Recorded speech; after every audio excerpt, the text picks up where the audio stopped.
এক গ্রামের মুখ্য রাস্তার পাশে এক হোটেল ছিল, যেখানে দূর দূর থেকেও লোকেরা ইলিশ মাছ আর ভাত খেতে আসতো। এই হোটেলটা দুই ভাই মিলে চালাতো।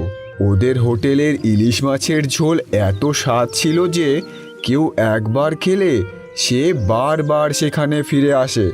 কিন্তু ধীরে ধীরে লোভ আর হিংসায় দুই ভাইয়ের জীবনে এমন মোড় আসে যেটায় ওদের পুরো জীবন বদলে দেয়। বড় ভাই ছিল মলয় আর ছোট ভাই ছিল অমল। ছোট ভাই খুব পরিশ্রমী ছিল।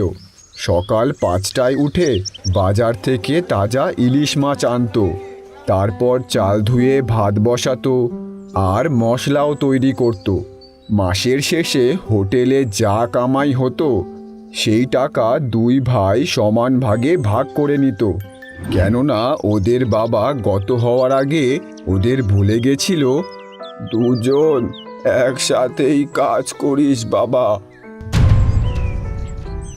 তারপর একদিন গ্রাহকেরা যেই তাদের ইলিশের ঝোল মুখে দেয় সেই বলে, যদি ইলিশের ঝোলের আসল স্বাদ খেতে হয় তাহলে মলয় আর অমলের হোটেলে আসতে হবে।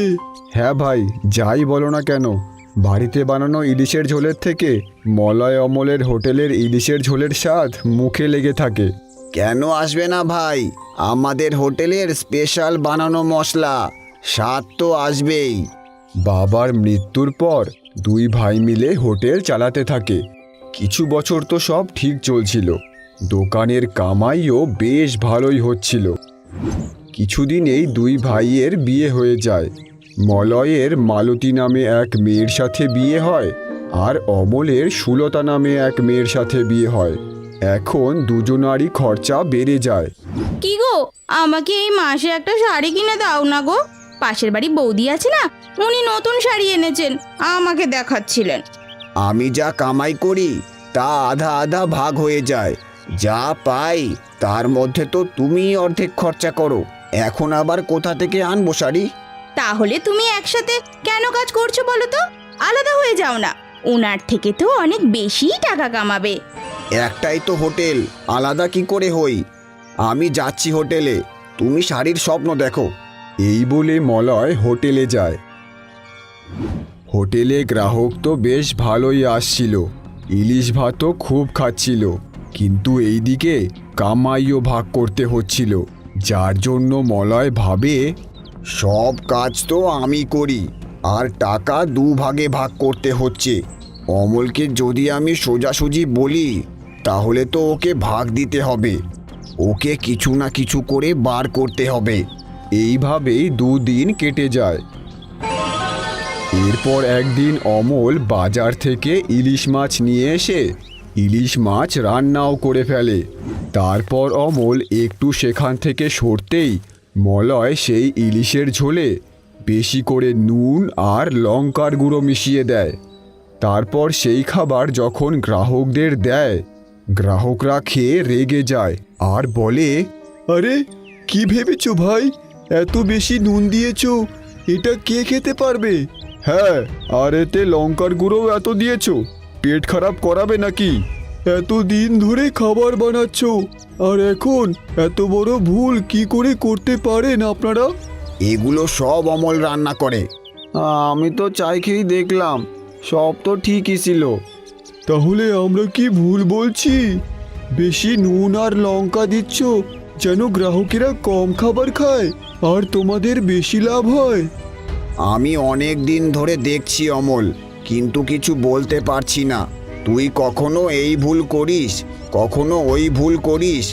আমি তোকে এই হোটেলে রাখতে পারবো না, তোর জন্য আমার গ্রাহক কমে যাচ্ছে। কিন্তু দাদা, আমি কিছু করি নাই, আমি জানি না এমন কি করে হইল। হ্যাঁ ভাই, যদি এইরকমই চলে তাহলে কিন্তু আমরা আর আপনাদের হোটেলে খেতে আসবো না। দাঁড়াও দাদা, দাঁড়াও। শোন ভাই অমল, আমি আজ থেকে তোকে এই হোটেলে রাখতে পারবো না। তোর জন্য কি আমি আমার হোটেল বন্ধ করে দেব? তুই এখান থেকে চলে যা আর তুই যা ইচ্ছে তাই কর। ঠিক আছে দাদা, কিন্তু আমি এইসব করি নাই। অমল উদাস হয়ে বাড়ি চলে যায়। এখন আমি কি করুম? সুলতা তো আমারে সাইরে বাপের বাড়ি চলে যাবে। অমল বাড়ি গেলে অমলের বউ জিজ্ঞেস করতেই অমল সব কিছু বউকে বলে দেয়। আমি জানি না এইসব কি কইরে হইল, আমি এরম কেন করব? আমি জানি এইসব মালতী দিদি দাদাকে বলে করিয়েছে। তুমি চিন্তা করো না, তুমি আমার এই কানের দুল বিক্রি করে তুমি একটা ঠেলা গাড়ি কিনে নাও, তারপর দোকান দাও। আমার মনে হয় না এইসব ঘটনা হওয়ার পরও আমার কাছে খাইতে আসবে। তুমি ইলিশ মাছ তো রান্না করতেই পারো, লোকেরা আরো একবার খেলেই বুঝতে পারবে। তারপর শুরু তো করো, ধীরে ধীরে সব ঠিক হয়ে যাবে। তোমার দাদা এত লোভী, দেখো কিছু না কিছু তো একটা ভুল করবেই। ঠিক আছে। এরপর অমল সেই কানের দুল বিক্রি করে দেয়, আর সে একটা ঠেলা আর দোকান দেবার জন্য সব জিনিস কিনে নিয়ে আসে।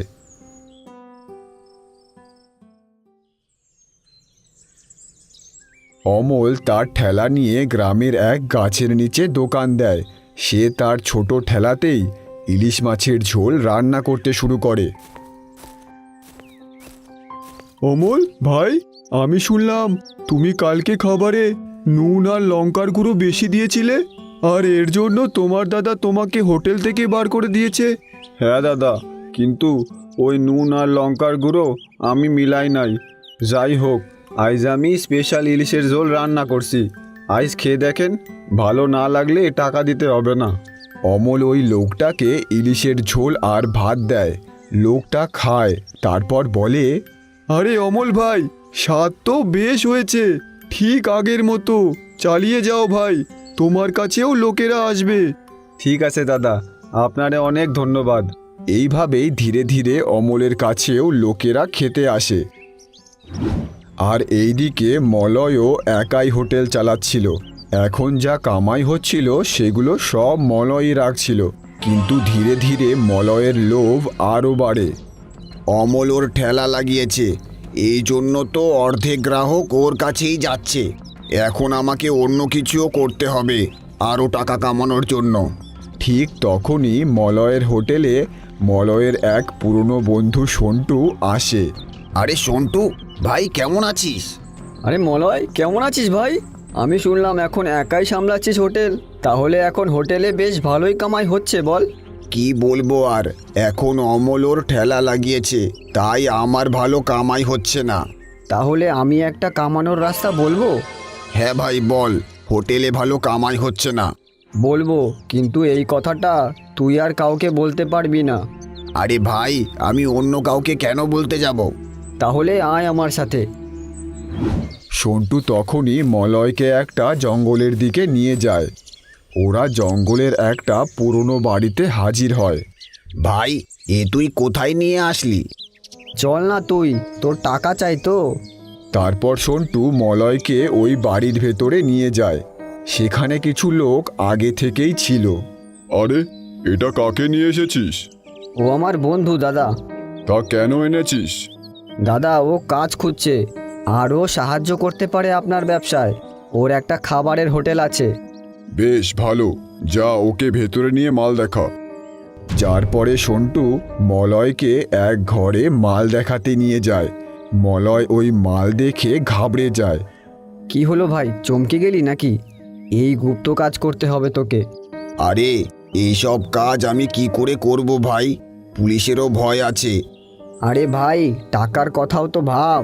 এতে তুই এক মাসে যা টাকা কামাই করবি, তাতে তুই বড় বাড়ি গাড়ি সব করতে পারবি। কিছুদিনের জন্য কর, তারপর তো কোনো চিন্তাই নেই। এই সব শুনে মলয়ের মনে লোভ আসে, কিন্তু কোথাও না কোথাও ওর মনেও ভয় ছিল। দেখলে, কিন্তু শোনো, যদি এই ব্যাপারে কাউকে বলেছো তাহলে তোমার জন্য সেটা ভালো হবে না। এই শুনে মলয় ভয় পেয়ে যায়, আর তার বন্ধু সন্টুকে বলে, ভাই, এটা আমার ঠিক লাগছে না, কাজ করলে কিছু হবে না তো? এতে এত টাকা আছে যা তুমি কখনো কামাতে পারবে না। ভেবো না, শুরু করো। এত টাকা কামাবে যে গ্রামের সবচেয়ে ধনী ব্যক্তি তুমিই হবে।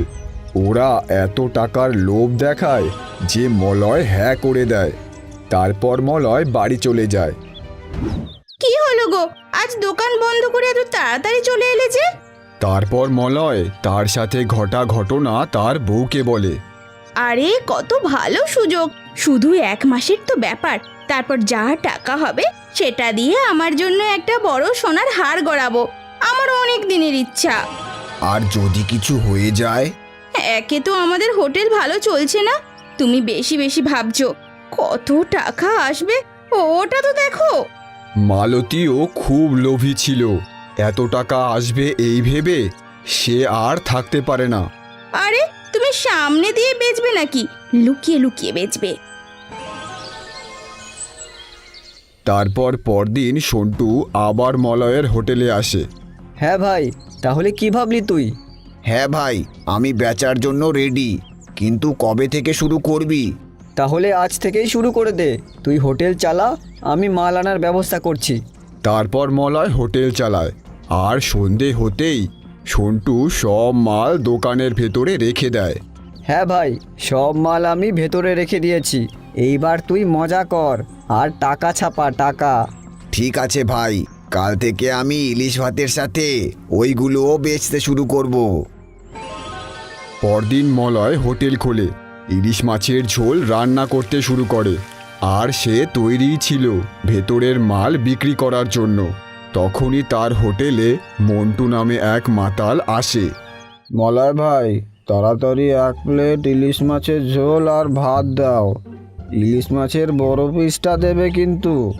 মলয় তাকে দেখে ভাবে, এখান থেকেই বিক্রি শুরু করতে হবে। মন্টুদা, আপনার জন্য অন্য ব্যবস্থাও আছে। আমার জন্য ব্যবস্থা? তার মানে? মানে খাবারের সাথে ওই জলেরও ব্যবস্থা আছে। এ ভাই, সত্যি বলো ভাই, সত্যি বলছো? হ্যাঁ, কোথায়? আরে আমাকে বলো, আর পেছনের জানলা দিয়ে নিয়ে নাও। এগুলো সামনে দিয়ে দেবো নাকি? ভাই, এইটা কিন্তু তুমি খুব ভালো করেছো। আরে পেছনে আসো, আমি তোমাকে দিচ্ছি। তারপর মলয় মন্টুকে সব জিনিস ব্যাগে করে দিয়ে দেয়। আরে ভাই, আজ তো মজাই এসে গেল। আরে কোনো ব্যাপার না ভাই, যদি আর কারো দরকার হয় তাহলে তাদেরও বলে দিও। আরে সন্ধে পর্যন্ত দেখো তুমি, কত লাইন লাগে তোমার হোটেলের সামনে। ঠিক আছে ভাই, বলে দিও। আর সন্ধে পর্যন্ত মন্টুর কথা সত্যি হয়ে যায়। দোকানের বাইরে লাইন পড়ে, আর রাত হতে হতেই সব মাল শেষ হয়ে যায়। হ্যাঁ ভাই, বল কেমন চলছে? আরে ভাই, খুব ভালো। লোক তো আরও চাচ্ছিল, কিন্তু সব মাল শেষ হয়ে গেছিল। সত্যি ভাই, তুই আমার আসল বন্ধু, তুই বাঁচিয়ে নিলি আমায়। আর হ্যাঁ, সব মাল শেষ হয়ে গেছে তো, কাল আরও মাল লাগবে। আমি বলেছিলাম না তোর খুব ভালো বিক্রি হবে? তুই চিন্তা করিস না, আমি নিয়ে আসবো। এইভাবেই কিছুদিন দোকানে খুব বিক্রি হয়। মলয়ের দোকান খুব ভালো চলছিল।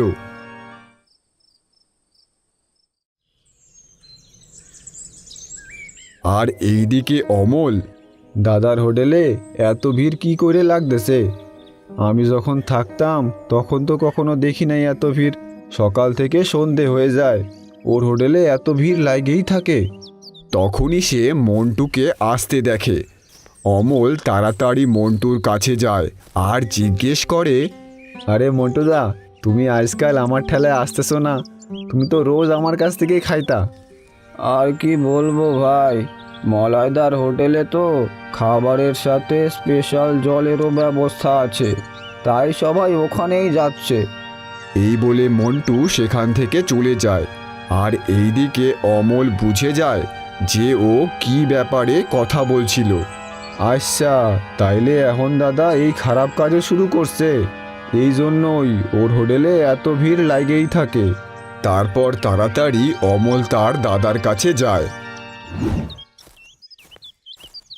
এইটা কি শুনছি দাদা, তুমি টাকার জন্য এই খারাপ কাজ করতে লাগছো?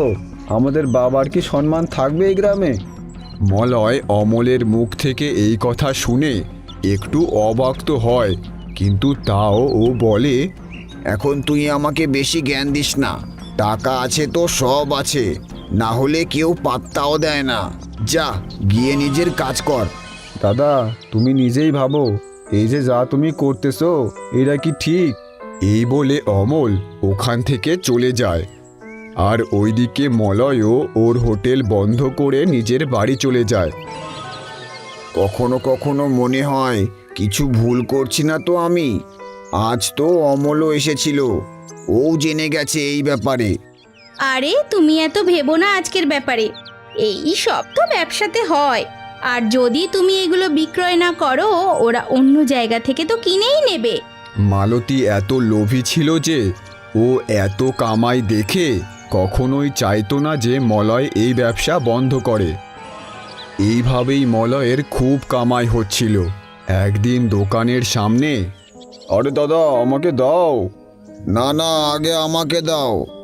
আরে আমি আগে এসেছি, আমি আগে নেব।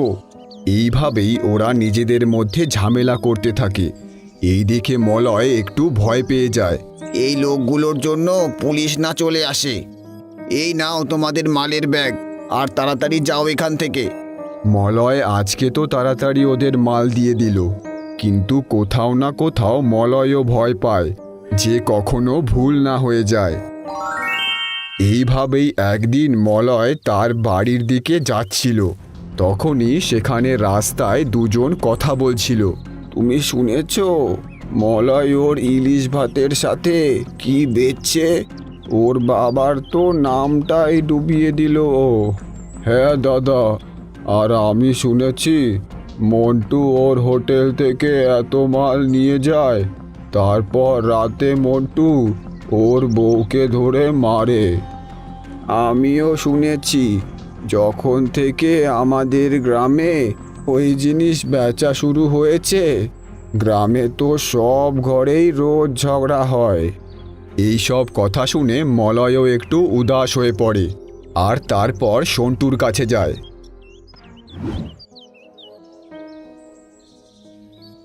আমি বলেছিলাম আমরা খারাপ কাজ করছি, বলেছিলাম আমি।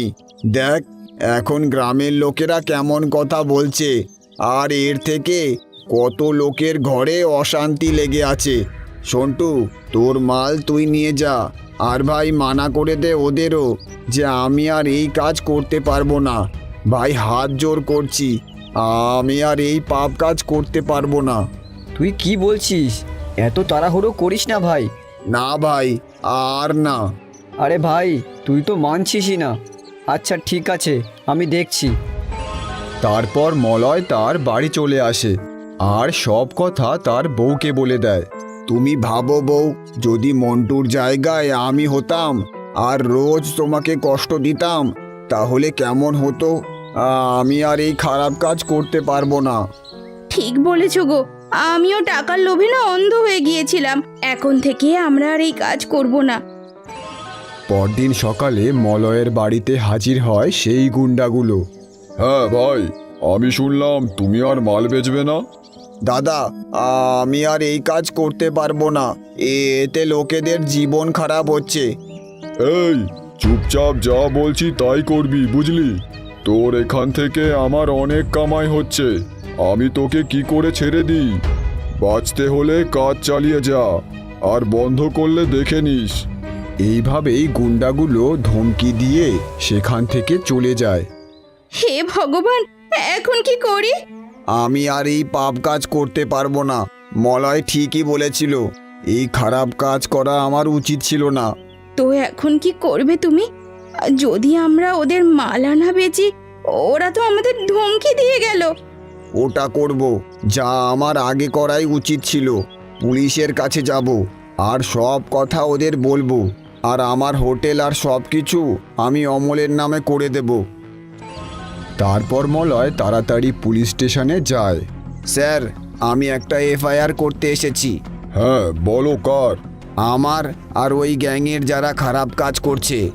এই শুনে থানার সবাই চমকে যায়। মলয় সব কথা তাদের বলে দেয়। খুব সাহস তোমার, বলতে হবে। আমি সব বলে দেব, কিন্তু এর বদলে আমি শুধু একটা জিনিস চাই। ওরা আমার বাড়ি গিয়ে ধমকি দিয়ে গেছে, আপনি আমার পরিবারের সুরক্ষা করবেন। আরে তুমি চিন্তা করো না, তুমি নিজে থেকে এসে বলেছো তাই খুব বেশি সাজা পাবে না। ততক্ষণের জন্য আমি কিছু হাবেলদারদের তোমার বাড়ি পাহারা দিতে লাগিয়ে দেব। ঠিক আছে স্যার, অনেক অনেক ধন্যবাদ। পুলিশ মলয়কে জেলে নিয়ে নেয় আর কিছুদিনেই খারাপ কাজ করার গ্যাংয়ের সবাইকে পুলিশ ধরে ফেলে। 1 বছর পর মলয় জেল থেকে ছাড়া পেয়ে যায়, কিন্তু পুরো গ্রামে মলয়ের বদনামি ছড়িয়ে পড়েছিল। পুরো গ্রামের নাম মাটিতে মিশিয়ে দিলি তুই। এইসব কথা শুনে অমল রেগে যায়। চুপ করুন আপনারা। এই সব জিনিস আমার দাদা শুরু করছে ঠিক আছে, কিন্তু বন্ধটাও ওই করছে। আরে ও তো ভুল করেছিলই, এই কারণেই তো ও জেল খাটলো। তাইলে প্রধান মশাই, আপনার সাহস ছিল ওই গুন্ডাগুলোরে পুলিশের হাতে ধরাইতে? আমি তো শুনছিলাম আপনিও নাকি কমিশন খাইতেন। এইসব শুনে প্রধানও চুপ হয়ে যায়। আমার দাদা খারাপ কাজ করলেও কিন্তু ওদের ধরায়ে ওদের গ্রুপ একদম শেষ করে দিছে। যদিও চাইতো তাইলে এই কাজ চালাইতে পারতো। লোকের জীবন খারাপ হচ্ছিল, দাদার কোনো সমস্যা ছিল না, কিন্তু দাদা পুলিশের কাছে গিয়ে নিজের ভুল স্বীকার করছে আর সাথে সব গুন্ডাদের ধরাইছে। অমলের এই কথা শুনে গ্রামবাসীরা চুপ হয়ে থাকে। আর চুপ হতোই না কেন, কারণ আজ পুরো গুন্ডাদের গ্রুপ ধরা পড়েছে মলয়ের কারণেই। তারপর আর কি, 2 ভাই একসাথে হয়ে যায় আর তাদের হোটেল চালায়। তাহলে বন্ধুরা, কখনো খারাপ কাজ করো না। যা তুমি আজ অন্যের সাথে করছো, কাল সেটা তোমার সাথেও হতে পারে।